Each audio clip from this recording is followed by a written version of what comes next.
Hi all, welcome to Hit F5. Today I wanted to discuss a topic that we don't talk much about and we have become very complacent about it. Our cinema has been dominated by love stories between the lead actor and the actress, or in traditional terms, hero and a heroine. Now this is what we call as romantic genre, right? Love as a term has infinite possibilities. It can be a love between a father and a daughter, mother and a son, or a human and his pet, or a person's love for his or own country, or a love for a sport, love for science, math, or technology, and many more. But our movie makers, for the most part, stuck with the romance genre, as there is a fair chance of return on investment doing such movies, and they fed this to us again and again and again. Likewise, I think even the taste of the moviegoers in India has been conditioned to always look forward to love stories, right? Now, what's ironic is that more than 90% of the marriages in India are arranged marriages, where a lot of things need to match. In addition to the prospective bride and groom matching with each other, the families need to match, their finances need to match, and if it's a Hindu family, even the horoscopes need to match, right? Now, this chart here shows different ways men and women get married. The green and orange portions are different flavors of the arranged marriage itself. The red one, which is possibly less than like 5%, chose to marry before letting their parents know. Now, blue ones took a safer route by letting their parents know about their love. Now, my intention here is not to bore you with all the statistics and data, right? Switching to cinema,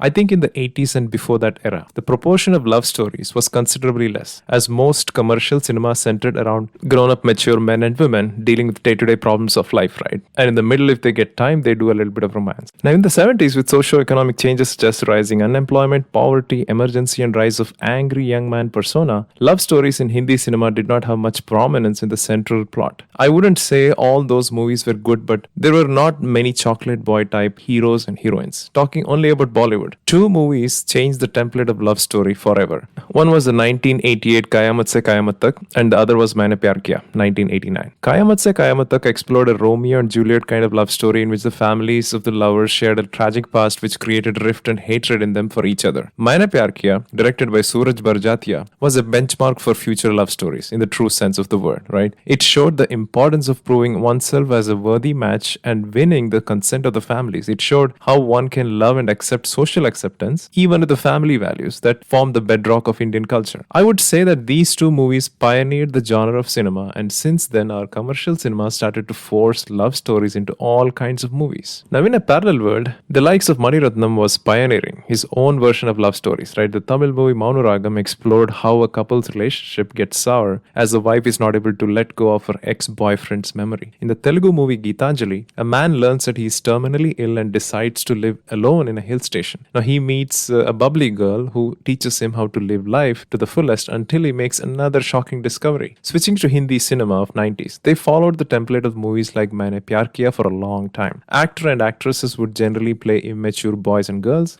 or the ones that have not reached the marriageable age yet, right? So that there is ample time they can spend on screen to romance, dance, fight, get into troubles, and finish the movie with the tagline, "Then they married and lived happily ever after," right? There are so many movies where the climax scene is just about hero and heroine going through all the troubles, crossing all the hurdles, but happily ending with a Mangal Sutra or Thali tied successfully in the climax scene. No one would care how their life would look like after the marriage. It didn't matter whether the couple had any financial means to live together after the marriage. All that people cared about is their hero and heroine getting married towards the end and live happily ever after, right? Now, the likes of Karan Johar has possibly not done any genre other than romance, right? In Kal Ho Na Ho, SRK, who plays Aman, does the ultimate sacrifice to give all his master tips to Saif Ali Khan, playing Rohit, to woo Preeti Zinta, who plays Naina. In general, this movie was all about failed attempt to impress a girl, then getting trained on it and then impressing again, right? What a sport. Karan Johar in fact made a fortune out of SRK and his lover boy image to make numerous other movies with deep-rooted melodrama and romance. Vetrimaran, the renowned Tamil movie director, made a sarcastic statement recently during the promo of the upcoming movie Pavakadegal that even his movies are either love stories surrounded by socially relevant topics, or it's a socially relevant topic that is sugar-coated with a love story. He might have been too humble to comment about his own movies like this, but I guess he was referring to any Indian movie that needs to be commercially viable should have a romantic angle in it. Now, one may wonder, if we start making movies which don't have romance in them, will it become an existential crisis for all the actresses out there? Over the years, the only reason heroines are there in many commercial movies is to be a love interest of a hero. Now, if romance is removed from a movie, what will be the role of a heroine?